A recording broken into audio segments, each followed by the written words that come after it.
Kali ini saya akan mempresentasikan hasil dari memodifikasi modul ajar yang telah saya lakukan. Saya mengambil modul ajar yang telah saya buat pada saat asistensi mengajar dengan materi persamaan kuadrat, dan saya mengajar untuk kelas 10.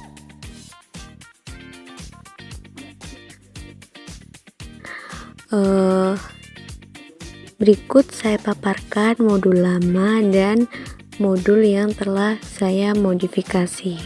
Nah, pada modul yang lama ada beberapa komponen mengenai mata pelajaran matematika fase E, kelas dan semester kelas 10 dan semester 1 dengan alokasi waktunya adalah 6 jam pertemuan atau 2 kali 3 pertemuan. Nah, saya menambahkan komponen elemen pada modul ajar tersebut sesuai dengan kurikulum merdeka yang sudah berlaku.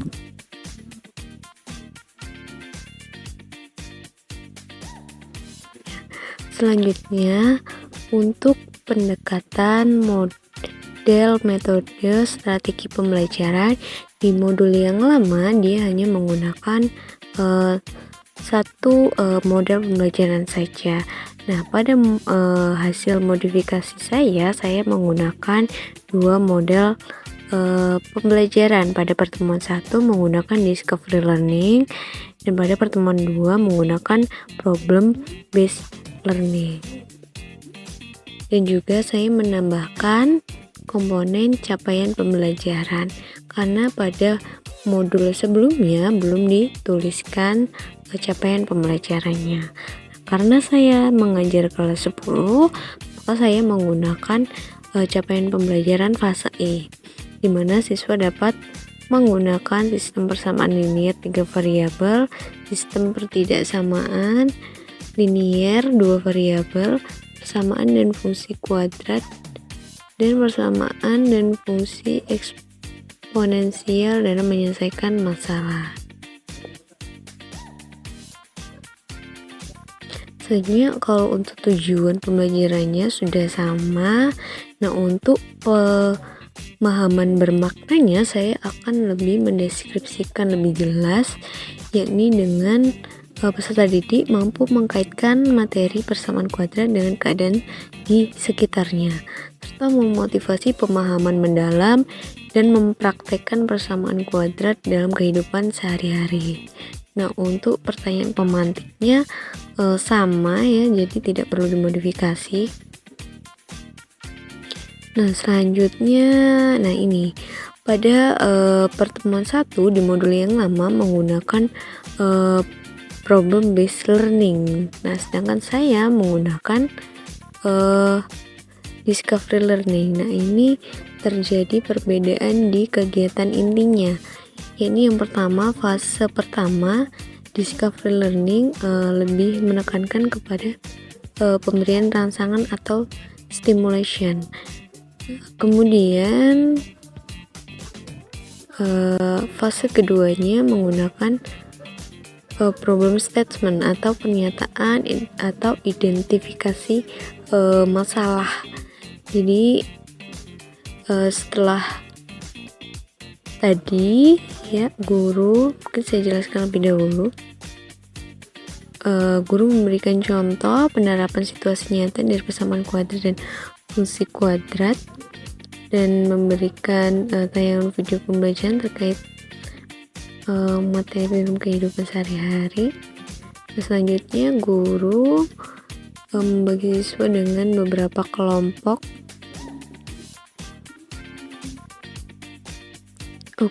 Dan fase ketiganya adalah data collection atau pengumpulan data, di mana siswa dibimbing secara berkelompok untuk mengumpulkan data sebagai sumber untuk menyelesaikan masalah pada LKPD yang telah dibagikan oleh guru. Nah, fase keempat, data processing atau pengolahan data. Fase kelima ada verification atau pembuktian, di mana siswa dan dengan bimbingan guru menyelesaikan LKPD dan mampu menentukan nilai akar-akar dari persamaan kuadrat dengan berbagai cara. Dan keenam adalah generation atau menarik kesimpulan atau generasi, di mana siswa akan mempresentasikan hasil dari diskusi kelompoknya. Sebenarnya hampir mirip ya dengan problem based learning, tapi mungkin hanya ada di perbedaan permasalahannya saja. Oke, selanjutnya untuk pertemuan kedua sama dengan modul yang lama, jadi kita langsung next saja. Nah, untuk lampiran ya, karena di modul yang lama tidak tertuliskan lampiran, maka di modul yang saya modifikasi ini sudah saya tuliskan lampirannya, yakni lampiran mengenai materi pembelajaran dan lembar asesmen serta LKPD di bagian akhirnya. Nah, ini untuk materinya, yakni materi persamaan kuadrat, saya ambil bagian depannya saja. Nah, selanjutnya the assessment ya, penilaian sikap dilihat dari penilaian observasi, bisa dilihat berdasarkan perilaku ya, bekerja sama, jujur, tanggung jawab, dan disiplin.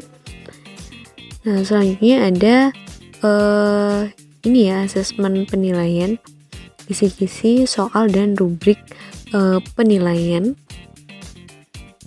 Saya ambil bagian depannya saja. Nah, ini yang terakhir ada penilaian keterampilan. Nah, diambil dari unjuk kerja atau hasil dari mempresentasikan hasil diskusinya tadi. Oke, nah apa yang terakhir ada LKPD dari persamaan kuadrat. Saya rasa cukup sekian presentasi dari saya. Saya akhiri. Wassalamualaikum warahmatullahi wabarakatuh.